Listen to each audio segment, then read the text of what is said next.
नमस्कार दोस्तों, स्वागत है आपका हमारे official YouTube channel GS bye Neeraj sir में। कैसे हैं आप सब? मैं उम्मीद करता हूं स्वस्थ होंगे, मस्त होंगे, अपनी तैयारी में व्यस्त होंगे। बेटा, तैयारी कहने का मतलब यही है कि आप टीजीटी आर्ट के लिए लगे हैं, मेहनत कर रहे हैं, सिलेक्शन ले करके ही रहेंगे। हम उम्मीद करते हैं कि आप लोग पेन पेपर उठा के बैठ गए होंगे। बेटा, आज का जो वीडियो है ये टीजीटी कला को पार लगाने में बहुत ही महत्वपूर्ण भूमिका अदा करने वाला है। आज के इस वीडियो में हम लोग जो है मैराथन टाइप का क्लास देखेंगे। हमें लग रहा है ये मैराथन क्लास 3rd होगा। इससे पहले 2 क्लासेज हो चुकी हैं। मैराथन में लगभग 100+ फैक्ट्स हम लोग देखने का प्रयास करेंगे और वीडियो थोड़ा सा लंबा होगा, लेकिन इतना भी लंबा नहीं होगा कि आपको जो है ज़्यादा मेहनत करनी पड़े। हाँ, मेहनत करेंगे तो सिलेक्शन ज़रूर होगा, इसमें कोई डाउट्स नहीं। आइए देखते हैं मैराथन 3 में आपको क्या मिलने वाला है। तो बेटा, यहाँ पे कला की उत्पत्ति, कला के कुछ सिद्धांत, चित्रकला के कुछ महत्वपूर्ण डाटा, एक आध गुफा, इससे संबंधित डाटा मिलने वाला है। आइए स्टार्ट करते हैं। पहला पॉइंट इतना महत्वपूर्ण पॉइंट है बेटा कि कला के प्रमुख तत्व कितने हैं। इतना बार ये क्वेश्चन छपा है बेटा।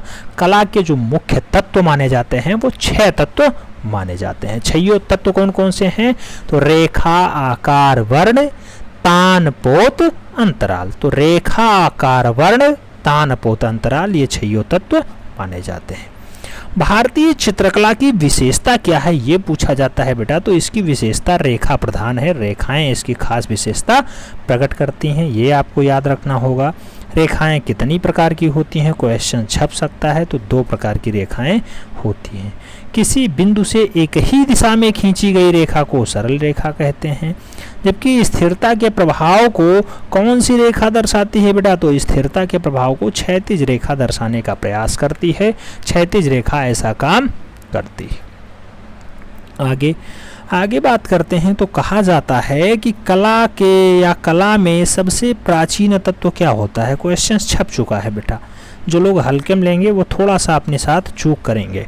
कला का सबसे प्राचीनतम, सबसे पुराना तत्व क्या है बेटा? तो रेखा ही है। रेखा ही है।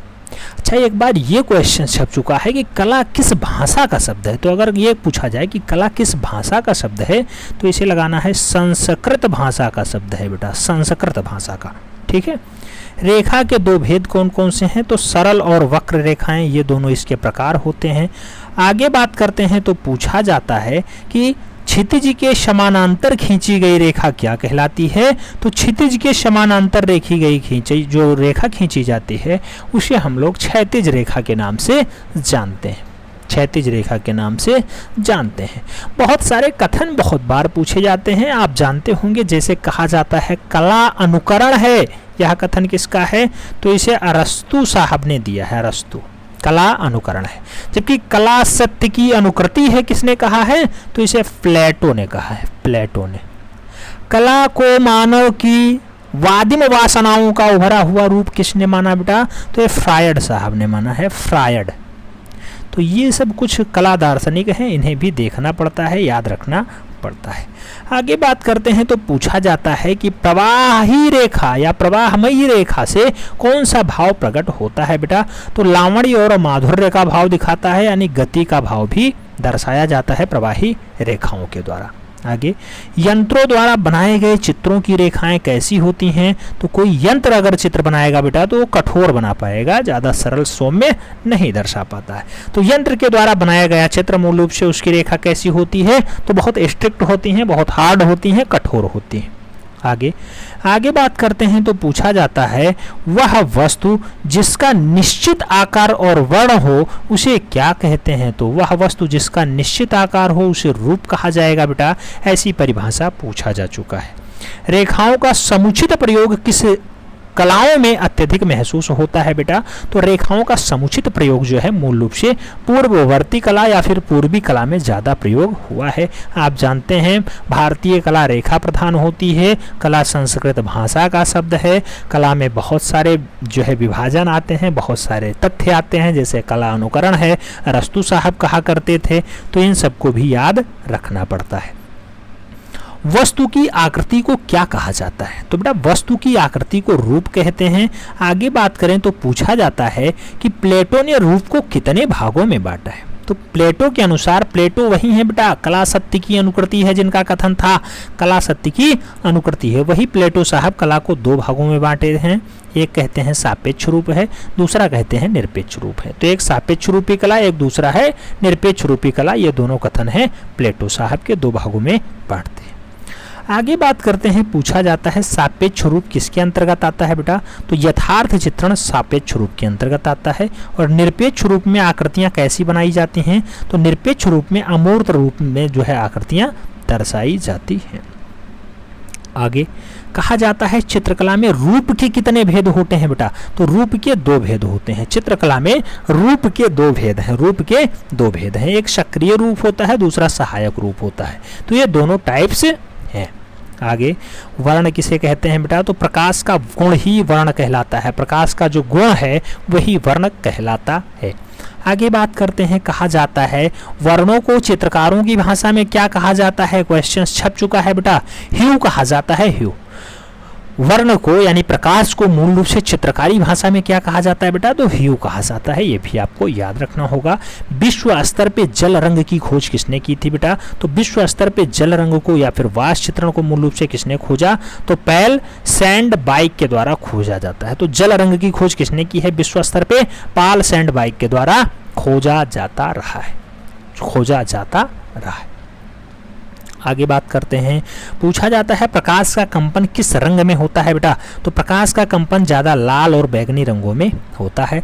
तटस्थ रंग किसे कहा जाता है या किस रंग को तटस्थ रंग कहा जाता है बेटा, तो काला और सफेद रंग जो है ये तटस्थ रंग की श्रेणी में आते हैं। इन दोनों रंगों को भी याद रखना होगा, तटस्थ रंग काला और सफेद है। तान किसे कहते हैं बेटा, तान तो रंगत के हल्के व गहरेपन को तान कहा जाता है, रंगत के हल्के और गहरेपन को तान कहा जाता है। हमें उम्मीद है बेटा कि आप लोग पेन पेपर उठाए बैठे होंगे, ये परिभाषाएं नोट डाउन कर रहे होंगे, क्योंकि क्वेश्चंस पूछता है और डीपली ये पूछता है। आप जानते हैं वैकेंसी कम है, क्वेश्चंस थोड़ा सा डीप में बना के पूछेगा।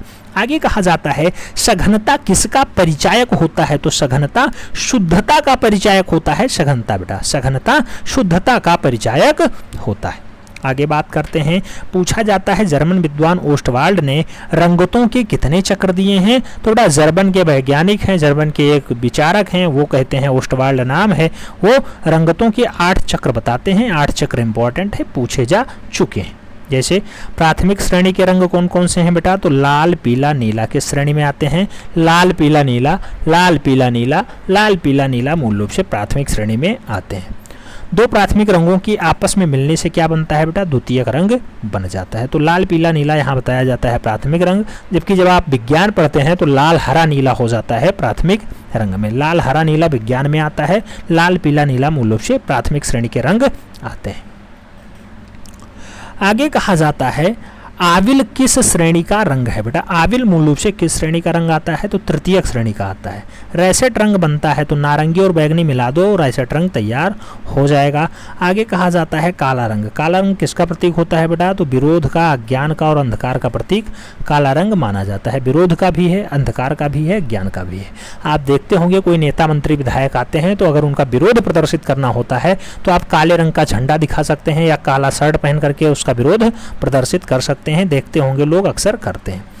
कलश युम आम्र पल्लव किसका प्रतीक होता है बेटा, आप सनातन धर्म से हैं अगर तो आप देखते होंगे कलश, कलश के साथ आम्र पल्लव लगाया जाता है, ये किसके हैं, तो ये हर्ष का प्रतीक है, उपभोग का प्रतीक है या फिर आनंद का प्रतीक माना जाता है। सनातनी संस्कृति में लोग जो हैं वो जानते होंगे कि ये आनंद का या फिर हर्ष का या फिर उपभोग का प्रतीक माना गया है। पानी पीता हुआ मृग बेटा, पानी पीता हुआ मृग जो दर्शाता है ये तृप्त मन को दर्शाता है कि उसका मन तृप्त हो गया है। मोर पक्षी किसका प्रतीक माना जाता है, तो मोर पक्षी मूल रूप से काम का या फिर उद्दीपन का प्रतीक मान लिया जाता है मोर पक्षी। आगे बात करते हैं, पूछा जाता है लाल रंग, लाल रंग किसका प्रतीक है बेटा, तो प्रेम का है, पराक्रम का है, श्रृंगार का है, हिंसा का है या फिर आकर्षण का है। तो प्रेम, पराक्रम, श्रृंगार, हिंसा, आकर्षण का प्रतीक मूल रूप से लाल रंग माना जा रहा है। पीला रंग किसका प्रतीक होता है बेटा, तो पीला रंग मूल रूप से अद्भुत का प्रतीक है, अद्भुत के साथ साथ गर्व का है, यश का है, प्रकाश का है और चमक का है। तो ये सब किसके प्रतीक हैं, पीला रंग मूल रूप से ये सब प्रतीक माने जाते हैं। अद्भुत का प्रतीक कौन है, पीला रंग ही माना जाता है। जाता है। आगे बात करते हैं तो पूछा जाता है नीला रंग किसका प्रतीक है बेटा, तो नीला रंग मूल रूप से शीतलता का प्रतीक माना जाता है, विशालता का प्रतीक दर्शाया गया है, आनंद का प्रतीक है या फिर रात्रि का प्रतीक है। तो रात्रि का हो गया, आनंद का हो गया, विशालता का हो गया, शीतलता का हो गया, ये सब किसके प्रतीक माने जाते हैं, नीला रंग इन सब के प्रतीक माने जाते हैं। बैगनी रंग का प्रतीक क्या होता है बेटा, तो वीरता है, प्रेरणा है, ज्ञान है, ज्ञान को मूल रूप से बैगनी रंग से दर्शाया जाता है। अब ये सब तो डाटा हो गया रंगों से संबंधित, कलाओं की उत्पत्ति से संबंधित। अब डाटा देखते हैं भारतीय प्रागैतिहासिक चित्रकला। आप जानते हैं भारतीय प्रागैतिहासिक चित्रकला में होशंगाबाद है, मिर्जापुर है, भीमबेटका है, रायगढ़ है, बांदा है, पंचमढ़ी है। यहाँ से क्वेश्चंस खूब डीप पूछे जाते हैं, लेकिन थोड़ा बहुत डाटा हम लोग देखेंगे भारत प्रागैतिहासिक चित्रकला के। जैसे हेरोडोटस किस देश का निवासी था बेटा, यूनान का निवासी था। हेरोडोटस नामक पुस्तक के रचयिता कौन है बेटा, तो हिस्टोरिका नामक पुस्तक को हेरोडोटस ने लिखा है। क्वेश्चन शायद हमने गलत पढ़ रखा है, तो हिस्टोरिका को मूल रूप से हेरोडोटस के द्वारा लिखा जाता है। यूनान का निवासी है हेरोडोटस, हिस्टोरिका पुस्तक लिखता है। इतिहास का जनक मूल रूप से किसे माना जाता है, तो विश्व स्तर पे हेरोडोटस ही इतिहास के पितामह कहे जाते हैं। आगे बात करते हैं, पूछा जाता है भारतीय इतिहास के जनक किसे कहा जाता है बेटा, भारतीय इतिहास का जनक महर्षि वेदव्यास को जाता है, जबकि विश्व लेवल पे इतिहास का जनक हेरोडोटस साहब को जाता है। हेरोडोटस साहब को जाता है। कहा जाता है कि भारत में इतिहास शब्द का सर्वप्रथम प्रयोग किस ग्रंथ में हुआ है, तो इतिहास शब्द का प्रयोग भारत में सबसे पहले महाभारत ग्रंथ में होता है, महाभारत खंड में होता है। पूछा जाता है भारतीय चिकित्सा के जनक कौन है बेटा, तो भारतीय चिकित्सा के जनक आप जानते हैं चरक जी हैं। चरक संहिता इनकी रचना है। भारतीय चिकित्सा की खोज इन्हीं के अंडर में होती है। आगे पूछा जाता है कि कुषाण शासक कनिष्क के दरबार का चिकित्सक कौन रहा है बेटा, तो कुषाण के शासक हैं कनिष्क, और कनिष्क के दरबार का जो दरबारी था वही चरक था, और चरक ही भारतीय चिकित्सा पद्धति का जन्मदाता माना जाता है। आगे बात करते हैं, पूछा जाता है विश्व प्रसिद्ध गर्भवती महिला का चित्र कहाँ से प्राप्त हुआ है, तो बेटा विश्व प्रसिद्ध गर्भवती महिला है मूल रूप से फिरंगी कोटियार से पाया जाता है। फिरंगी कोटियार कहाँ पे है, सोया हुआ प्रदेश मध्य प्रदेश में है। तो ये डाटा भी आपको देखना होगा, डाटा इंपॉर्टेंट है, नोट डाउन कर लीजिएगा। हमें उम्मीद है आप लोग पेन पेपर उठा के बैठे होंगे। अगला पॉइंट कहता है विशालकाय मयूर का चित्र किस गुफा से मिलता है बेटा, विशालकाय मयूर का जो चित्र है वो आदमगढ़ होशंगाबाद से मिलता है, आदमगढ़ होशंगाबाद से प्राप्त होता है। अगला पॉइंट कहता है सिंघनपुर गुफा किस राज्य में स्थित है, तो सिंघनपुर गुफा मूल रूप से मध्य प्रदेश राज्य में स्थित है। मध्य प्रदेश राज्य, सिंघनपुर कहाँ पे है बेटा, तो मध्य प्रदेश में पाया जाने वाला क्षेत्र है। आगे पूछा जाता है सिंघनपुर किस नदी और पर्वत पे स्थित है बेटा, तो सिंघनपुर मूल रूप से माठ नदी और चावरथल पर्वत पे स्थित है। तो चावरथल पर्वत पे स्थित है, माठ नदी वहीं बहती है, वहीं के किनारे सिंघनपुर स्थित है। सिंघनपुर में कुल कितनी गुफाएं प्राप्त होती हैं बेटा, तो सिंघनपुर में मूल रूप से 50 चित्रित गुफाएं प्राप्त होती हैं, 50 चित्रित पाए जाते हैं। आगे कहा जाता है कि सिंघनपुर के प्रागैतिहासिक चित्रों की खोज किसने की थी बेटा, तो सिंघनपुर के प्रागैतिहासिक काल के चित्रों को खोजने का काम डब्ल्यू एंडरसन का रहा है। कब खोजते हैं, 1910 ईस्वी के आसपास डब्ल्यू एंडरसन साहब सिंघनपुर के प्रागैतिहासिक काल के गुफा चित्रों को खोजते हैं। आगे क्वेश्चंस बनता है, पूछा गया है कि सिंघनपुर के चित्रों को किस पद्धति से बनाया गया है, सिंघनपुर के चित्रों को कौन सी पद्धति से बनाया गया है, पूछा जाता है क्वेश्चंस। तो बेटा छेपांकन पद्धति में सिंघनपुर के चित्र बनाए जाते रहे हैं। छेपांकन पद्धति इसके लिए जिम्मेदार है, छेपांकन पद्धति इसके लिए राइट आंसर बन रहा है। क्वेश्चन से छप चुका है, हल्के में मत लीजिएगा। अगला पॉइंट कह रहा है ताम्र की बनी 2 तावांगी मूर्तियां किस स्थल से मिली हैं, तो बेटा तांबे की बनी जो मूर्ति है मूल रूप से मोहनजोदाड़ो से प्राप्त होती है। जो मोहनजोदाड़ो में क्या पाई जाती है, तो कांस्य की नर्तकी की प्रतिमा पाई जाती है, जिसकी हाइट बहुत बार पूछा गया है, तो 10.5 सेंटीमीटर है, 10.5 सेंटीमीटर है। बहुत सारे इतिहासकार इसे 9.5 मानते हैं, बहुत सारे 9.2 मानते हैं, बहुत सारे 9.7 मानते हैं, बहुत सारे इसे 11 सेंटीमीटर के आसपास भी मानते हैं, लेकिन जो आयोग सही मानता है बेटा 10.5 सेंटीमीटर माना जाता है, मोहनजोदाड़ो से प्राप्त हुई है। आगे उत्कीर्ण नाव का चित्र किस नगर से प्राप्त हुआ है बेटा, तो उत्कीर्ण नाव का जो चित्र है मूल रूप से मोहनजोदाड़ो से पाया जाता है। मोहनजोदाड़ो भी आप जानते हैं भारत के प्रागैतिहासिक कला केंद्रों के अंतर्गत नहीं, सिंधु घाटी सभ्यता के अंतर्गत आने वाला क्वेश्चन है, तो मोहनजोदाड़ो से प्राप्त होता है। आगे पूछा जाता है कि मोहर पे उत्कीर्ण शिव की मूर्ति कहाँ से प्राप्त हुई है। तो बेटा मोहरों पे शिव भगवान की मूर्ति मोहनजोदाड़ो से ही प्राप्त होती थी, ऐसा खोज भी मूल रूप से मोहनजोदाड़ो में ही देखने को मिलता है। अगला पॉइंट पूछा जाता है मार्शल ने पशुओं का देवता कह करके किसे संबोधित किया था। तो बेटा पशुओं का देवता मार्शल साहब कहते हैं भगवान शिव को। तो शिव के लिए ऐसा प्रयोग करना फिलहाल मार्शल के लिए अच्छी बात नहीं थी, लेकिन अब उन्होंने कथन कह दिया है तो हो सकता है एग्जाम में पूछ लिया जाए। तो मोहर पे उत्कीर्ण शिव की मूर्ति कहाँ से प्राप्त होती है, मोहनजोदाड़ो से। और मार्शल ने कहा कि पशुओं का देवता कौन था, तो मूल रूप से भगवान शिव को उन्होंने माना है। नाग पूजा का संकेत किस नगर से प्राप्त हुआ है बेटा। तो नाग पूजा का जो संकेत है मूल रूप से मोहनजोदाड़ो से प्राप्त होता है। मोहनजोदाड़ो का मृतकों का टीला भी कहा जाता है, ये भी क्वेश्चन छप चुका है, याद रखना। अगला पॉइंट कहता है कि किस नगर में हर घर में कुआं का साक्ष्य मिला है। बेटा हर एक घर में कुएं का साक्ष्य मोहनजोदाड़ो से ही प्राप्त होता है, ऐसा डाटा भी वहीं पे मिल रहा है।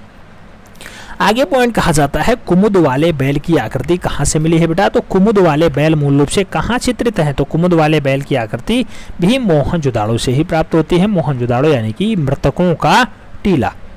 आगे अगला पॉइंट कह रहा है विश्व स्तर पे सबसे पुराना पेड़ का जीवाश्म कहाँ से प्राप्त होता है। तो विश्व स्तर पे सबसे पुराना पेड़ का जीवाश्म जो है वो धौलावीरा से प्राप्त होता है। धौलावीरा इसके लिए राइट आंसर बनता है। बनावली कहाँ और किस नदी के किनारे है बेटा। तो बनावली मूल रूप से हरियाणा विलुप्त सरस्वती नदी के किनारे है। बनावली याद रखना है सरस्वती नदी के किनारे स्थित है, जिसे विलुप्त सरस्वती कहा जाता है। मूल रूप से बनावली कहाँ पे है, हरियाणा राज्य में पाया जाता है। आगे पॉइंट में पूछा गया है कौन सा नगर शतरंज के जाल पद्धति पे आधारित। तो शतरंज के जाल पद्धति पे आधारित बनावली ही है, हरियाणा वाला बनावली।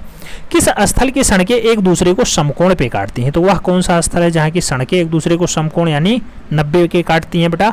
तो बनावली की सड़कें एक दूसरे को सदैव 90 डिग्री पे काटती हैं, यानी कि बढ़िया चौराहा का निर्माण बनावली में होता रहा है।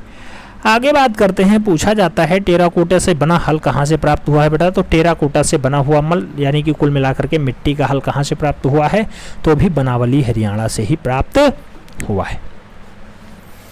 क्वेश्चन छपेंगे बेटा, हल्के मत लीजिएगा, लग रहा होगा कि हल्का है लेकिन हल्का नहीं है। जब 4 ऑप्शंस देते हैं और एग्जैक्ट पास वाला डाटा पूछता है तब जाके आप भ्रम में आ जाते हैं। पूछा जाता है टेराकोटा से बना हल कहाँ से प्राप्त हुआ, बनावली से। सर्वोत्तम किस्म का जौ कहाँ से मिलता है बेटा, वो भी बनावली से ही मिलता है। आगे बात करते हैं, पूछा जाता है 2 नारी मातृत्व देवी की मूर्तियां कहाँ से प्राप्त होती हैं बेटा। तो 2 नारी मातृत्व देवी की जो मूर्ति है वो भी बनावली से ही प्राप्त हो जाती है। अगला पॉइंट बनता है कि क्वेटा सभ्यता की खोज किसने किया था बेटा। क्वेटा सभ्यता की जो खोज है सर अशुरैल स्ट्रैन के द्वारा किया जाता है। सर अशुरैल स्ट्रैन के द्वारा मूल रूप से क्वेटा सभ्यता को खोजा जाता है। आगे बात करते हैं, पूछा जाता है टेराकोटा से बना सिर कहाँ से प्राप्त हुआ है बेटा। तो टेराकोटा से बना हुआ सिर मूल रूप से क्वेटा से ही प्राप्त हुआ है, क्वेटा से ही प्राप्त हुआ है। जोगीमारा गुफा कहाँ स्थित है बेटा। जोगीमारा की जो गुफा है ये छत्तीसगढ़ में पाई जाती है, याद रखना है। जोगीमारा गुफा किस नदी के किनारे है बेटा, नर्मदा नदी माना जाता है, राइट आंसर नर्मदा नदी। अमरनाथ की पहाड़ी पर अमरनाथ की रामगढ़ की पहाड़ी पे कौन सी गुफा स्थित है बेटा। तो जोगीमारा ही गुफा स्थित है। जोगीमारा गुफा किस जनपद में पाई जाती है, सरगुजा जनपद होता है बेटा, सरगुजा जनपद, नर्मदा नदी इसके किनारे जोगीमारा स्थित है।